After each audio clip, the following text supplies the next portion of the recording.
First card 3 of swords ಬಂದಿದೆ. Sad ಅಂತ ಹೇಳ್ತೀನಿ. ಆ್ಯಂಗರ್, ತುಂಬ ಸಿಟ್ಟಿದೆ, ಫ್ರಸ್ಟ್ರೇಷನ್, ತುಂಬ ಚಾಲೆಂಜಸ್. ನಿಮಗೆ ತುಂಬ ತಾಳ್ಮೆಯ ಅಗತ್ಯ ಇದೆ. ನೀಡ್ ಮೋರ್ ಪೇಷನ್ಸ್ ಅಂತ ಕಾರ್ಡ್ ಹೇಳ್ತಾ ಇದೆ. 3 ಆಫ್ ಸಾರ್ಟ್ಸ್ ಬ್ರೇಕಪ್ ಅಂತ ಹೇಳ್ತೀವಿ.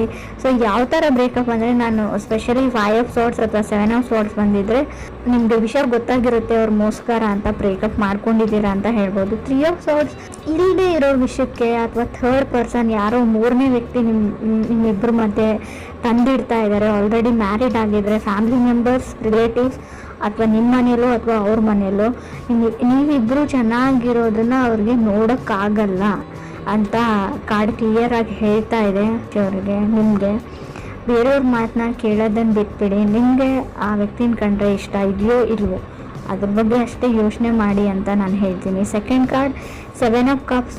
ಸೊ ನಿಮಗೆ ಅರ್ಥ ಆಗ್ತಾ ಇಲ್ಲ ಆ ವ್ಯಕ್ತಿ ಎಷ್ಟು ಸುಳ್ಳು ಹೇಳ್ತಾರೆ, ಒಬ್ಬ ವ್ಯಕ್ತಿ ಎಷ್ಟು ಸುಳ್ಳು ಹೇಳೋಕ್ಕೆ ಸಾಧ್ಯ ಅಂತ. ತುಂಬ ಎಕ್ಸ್ಕ್ಯೂಸಸ್ ಮಾಡ್ತಾರೆ, ತುಂಬ ಸುಳ್ಳು ಹೇಳ್ತಾರೆ ಮತ್ತು ಅದನ್ನು ಮುಚ್ಚಾಕೋಕ್ಕೆ ಪ್ರಯತ್ನವೂ ಪಡ್ತಾರೆ. ತುಂಬ ಕ್ಯಾನ್ಸಲೇಷನ್ಸ್ ಅಂತ ಹೇಳ್ತೀನಿ. ತುಂಬ ಅವ್ರ ಮೈಂಡ್ ಕಾನ್ಸ್ಟೆಂಟ್ ಆಗಿರಲ್ಲ, ಅಥವಾ ನಿಮ್ಮದು ಕೂಡ ಆಗಿರ್ಬೋದು ಅಥವಾ ಅದರ್ ಪರ್ಸನ್ದು. ಸಡನ್ ಚೇಂಜಸ್, ಹಾಲಿಡೇ ಪ್ಲ್ಯಾನ್ ಮಾಡ್ತೀರಾ, ಕ್ಯಾನ್ಸಲ್ ಮಾಡ್ತೀರಾ, ಫಿಲ್ಮ್ ಪ್ಲ್ಯಾನ್ ಮಾಡ್ತೀರಾ, ಕ್ಯಾನ್ಸಲ್ ಮಾಡ್ತೀರಾ, ಹೊರಗಡೆ ಹೋಗಬೇಕು ಅಂತ ಅಂದ್ಕೊಡ್ತೀರಾ. Keep changing. ಅವ್ರ ಮೈಂಡೇ ಕಾನ್ಸ್ಟೆಂಟ್ ಆಗಿಲ್ಲ ಅಂತ ಹೇಳುತ್ತೆ, ಅಥವಾ ನಿಮ್ಮ ಮೈಂಡ್ ಕಾನ್ಸ್ಟೆಂಟ್ ಆಗಿಲ್ಲೋ ಗೊತ್ತಿಲ್ಲ. ತುಂಬ ಫ್ರಸ್ಟ್ರೇಷನ್, ತುಂಬ ಏನು ಹೇಳ್ತೀರಿ, ನನ್ನನ್ನು ಕಂಡ್ರೆ ನನಗೆ ಆಗಲ್ಲ ಅನ್ನೋ ರೇಂಜಲ್ಲಿ ಫ್ರಸ್ಟ್ರೇಷನ್ ಇದೆ ನಿಮಗೆ. ಥರ್ಡ್ ಕಾರ್ಡ್ ನನಗೆ 5 ಆಫ್ ವಾಂಡ್ಸ್ ಬಂದಿದೆ. ಅವಾಯ್ಡೆನ್ಸ್ ಅಂತ ಹೇಳ್ತೀನಿ. ನೀವು ಅವ್ರನ್ನ ಅವಾಯ್ಡ್ ಮಾಡ್ತಾ ಇದ್ದೀರೋ ಅಥವಾ ಅದರ್ ಪರ್ಸನ್ ನಿಮ್ಮನ್ನು ಅವಾಯ್ಡ್ ಮಾಡ್ತಾ ಇದ್ದಾರೋ, ಈ ವಿಷಯದ ಬಗ್ಗೆ ನಂಗೆ ಮಾತಾಡೋದೇ ಇಲ್ಲ ಅಂತ ಡಿಸೈಡ್ ಮಾಡಿದ್ದೀರಾ. ಬಟ್ ನಾನು ಸಿಚುವೇಶನ್ನ ಫೇಸ್ ಮಾಡಿ ಕಮ್ಯುನಿಕೇಷನ್ ಮಾಡೋಕ್ಕೆ ಟ್ರೈ ಮಾಡಿ ಅಂತ ಹೇಳ್ತೀನಿ. ಬಟ್ ನೀವು ಯಾವಾಗ ಕಮ್ಯುನಿಕೇಷನ್ ಮಾಡಿದರೂ ಸಫರ್ ಆಗ್ತೀರಾ ಅಂತ ಕೂಡ ಹೇಳುತ್ತೆ. ಸೊ ಏನು ಬರುತ್ತೆ ಅದನ್ನು ಆ್ಯಕ್ಸೆಪ್ಟ್ ಮಾಡ್ಕೊಂಡು ಹೋಗಿ ಅಂತ ಹೇಳ್ತೀನಿ. ಸೊ ಮೇ ಬಿ 5 ಆಫ್ ವಾಂಡ್ಸ್ನು ಸಪ್ರೇಷನ್ನ ರೀಪ್ರೆಸೆಂಟ್ ಮಾಡುತ್ತೆ. ಸೊ ಡೆಸ್ಟಿನಿ ಅದು ಏನಾಗಬೇಕು ಅಂತ ಇರುತ್ತೆ ಅದು ಹಾಗೇ ಆಗುತ್ತೆ. ಸೊ ನೀವು ಜೊತೆಗಿರಬೇಕು ಅಂತ ಇದ್ದರೆ ಎಷ್ಟೇ ಜಗಳ ಆಡಲಿ, ಎಷ್ಟೇ ದಿನ ದೂರ ಇದ್ದರೂ ಕೂಡ ಖಂಡಿತವಾಗ್ಲೂ ಮತ್ತೆ ನೀವು ಸೇರ್ತೀರಾ ಅಂತ ನಾನು ಹೇಳ್ತೀನಿ. ಫೋರ್ತ್ ಕಾರ್ಡ್ ನನಗೆ 4 ಆಫ್ ವಾಂಡ್ಸ್ ಬಂದಿದೆ. 4 ಆಫ್ ವಾಂಡ್ಸ್ ಮ್ಯಾರೇಜ್, ಮದುವೆ ಫಿಕ್ಸ್ ಆಗೋದನ್ನು ಹೇಳುತ್ತೆ. ಸೊ 4 ಆಫ್ ವಾಂಡ್ಸ್ ಇರೋದ್ರಿಂದ ನೀವು ಸದ್ಯಕ್ಕೆ ದೂರ ಆಗಿರ್ಬೋದು, ಜಗಳ ಆಡಿ ಮತ್ತೆ ನೀವು ಪ್ಯಾಚಪ್ ಆಗಿ ಒಂದಾಗ್ತೀರಾ ಅಂತ 4 ಆಫ್ ವಾಂಡ್ಸ್ ಹೇಳ್ತಾ ಇದೆ. So pushing to the end ಅಂತ ಹೇಳಿ ಬಾಟಮ್ವರೆಗೂ ಪುಷ್ ಮಾಡ್ತಾರೆ, ಅವ್ರು ಟ್ರಿಗರ್ ಮಾಡ್ತಾರೆ ಅದರ್ ಪರ್ಸನ್, ಅಥವಾ ನೀವು ಅದರ್ ಪರ್ಸನ್ನ ಟ್ರಿಗರ್ ಮಾಡ್ತಾ ಇರ್ಬೋದು ಅಂತ ಹೇಳುತ್ತೆ. 5th ಕಾರ್ಡ್ ಲವರ್ಸ್ ಕಾರ್ಡ್ ಇದೆ. ಲವರ್ಸ್ ಕಾರ್ಡ್ ಆ್ಯಕ್ಷನ್ ಮ್ಯಾಟರ್ಸ್ ಅಂತ ಹೇಳುತ್ತೆ. ನೆಕ್ಸ್ಟ್ ಕಪಲ್ ಆಫ್ ವೀಕ್ಸಲ್ಲಿ ತುಂಬಾ ಜಗಳಗಳಾಗ್ಬೋದು, ತುಂಬಾ ಸಾರಿ ಇರ್ಬೋದು, ಫರ್ಗಿವ್ನೆಸ್ ಇರಲಿ ನಿಮ್ಮ ಹತ್ರ ಅಂತ ಹೇಳ್ತೀನಿ. ಏನೇ ಆಗಿದ್ರು ಅವ್ರನ್ನ ಕ್ಷಮಿಸ್ಬಿಡಿ ಅಂತ ಕಾರ್ಡ್ ಹೇಳ್ತಾ ಇದೆ. ಸೊ ಇದರಿಂದ ನಿಮ್ಮ ರಿಲೇಷನ್ಶಿಪ್ ಉಳಿಯುತ್ತೆ. ಫ್ಯೂಚರ್ ಚೆನ್ನಾಗಿದೆ, ಬಟ್ ಸದ್ಯಕ್ಕೆ ಇದು ಸೈಕಲ್ ಥರ ಈಗ ಮತ್ತೆ ಜಗಳ ಆಗಿದೆ ಮುಂದೆ ಆಗಲ್ಲ ಅಂತ ಹೇಳಲ್ಲ.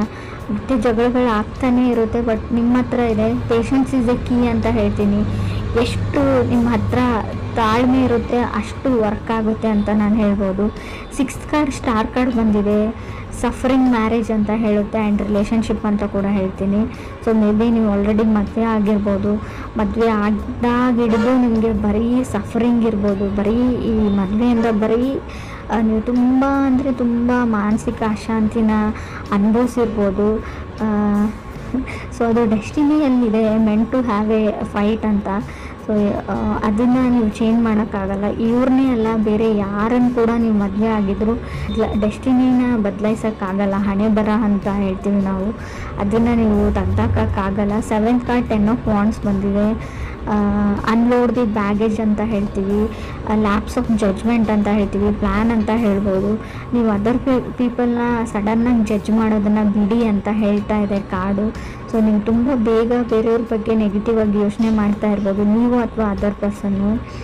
So maybe other person last ಮಿನಿಟಲ್ಲಿ ಅವ್ರ ಮೈಂಡ್ನ ಚೇಂಜ್ ಮಾಡ್ಕೊಳ್ತಾರೆ, ಸಡನ್ನಾಗಿ ಅವ್ರ ಡಿಸಿಷನ್ನ ಚೇಂಜ್ ಮಾಡ್ಕೊಂಡ್ಬಿಡ್ತಾರೆ ಅಂತ ಕಾರ್ಡ್ ಹೇಳುತ್ತೆ, ಅಥವಾ ನೀವು ಮಾಡ್ಕೋಬೋದು. 8th ಕಾರ್ಡ್ ಹರ್ಮೆಟ್ ಕಾರ್ಡ್ ಬಂದಿದೆ.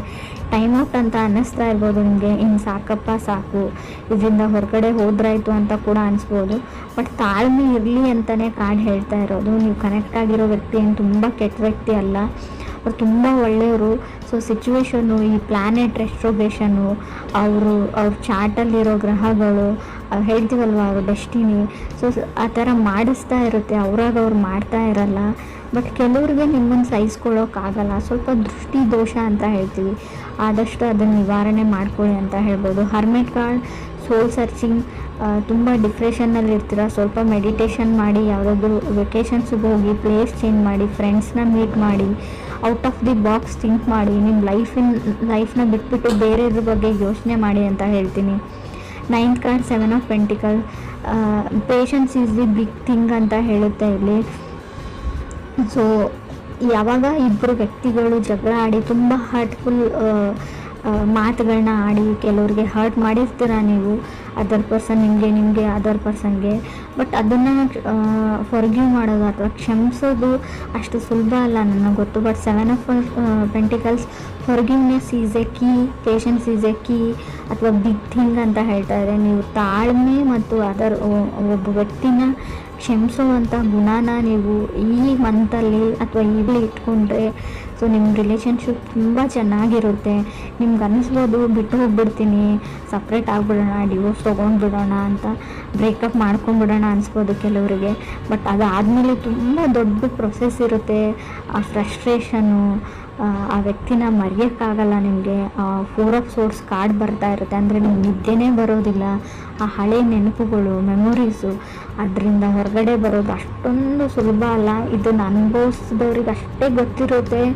ನಿಮಗೆ ಈಸಿ ಅಂತ ಅನ್ನಿಸ್ಬೋದು, ಬರೀ ಮಾತಲ್ಲಿ ಅನಿಸುತ್ತೆ. ಅದನ್ನು ನೀವು ಟ್ರೈ ಮಾಡಿದರೆ ತುಂಬ ಸಫರ್ ಆಗ್ತೀರಾ ಅಂತಲೂ ಕಾರ್ಡಲ್ಲಿ ಹೇಳ್ತಾ ಇದೆ. 10th ಕಾರ್ಡ್ ನನಗೆ 10 ಆಫ್ ಸಾರ್ಡ್ಸ್ ಬಂದಿದೆ.